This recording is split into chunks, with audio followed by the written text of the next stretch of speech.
ওয়ালাইকুম আসসালাম। তোমার নাম কি? আমার নাম আব্দুল্লাহ। আব্দুল্লাহ। কোন ক্লাসে পড়ো? ক্লাস 4, কোন স্কুলে পড়ো? তেঁতুলতলা সরকারি প্রাথমিক বিদ্যালয়। তেঁতুলতলাতে যে এইটা মনে হয় না স্কুল? ও আচ্ছা আচ্ছা। তাহলে তোমার জন্য দুটো প্রশ্ন আছে। দুটো প্রশ্নের যদি তুমি উত্তর দিতে পারো তাহলে তোমাকে আমরা একটা গিফট দিব। হ্যাঁ, ওটা হচ্ছে যে আমাদের জাতীয় কবির নাম কি বলো? কাজী নজরুল ইসলাম। কাজী নজরুল ইসলাম। বাহ, তুমি তো পারছো। আচ্ছা, তুমি এইদিকে একটু আসো কষ্ট করে আমার সাথে। এই যে যে ব্যক্তি এনার নাম কি বলো তো? এনার নাম এটা পড়বা না, এটা না পড়ে বলো। এটা তো জানি না। এনার নাম জানো না? এটা তো তোমার স্কুলে বারান্দায় তো তোমারই চলাফেরা। তাহলে আমরা আরেকটু সহজ করে দিই। আরেকটু সহজ না? আরেকটু সহজ। তুমি এনার নাম জানো? বেগম রোকেয়া। বেগম রোকেয়া। মাশাআল্লাহ, এটা তাহলে পারছে। আচ্ছা,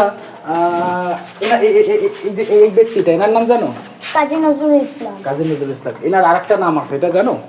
দুখু মিয়া। দুখু মিয়া। হ্যাঁ।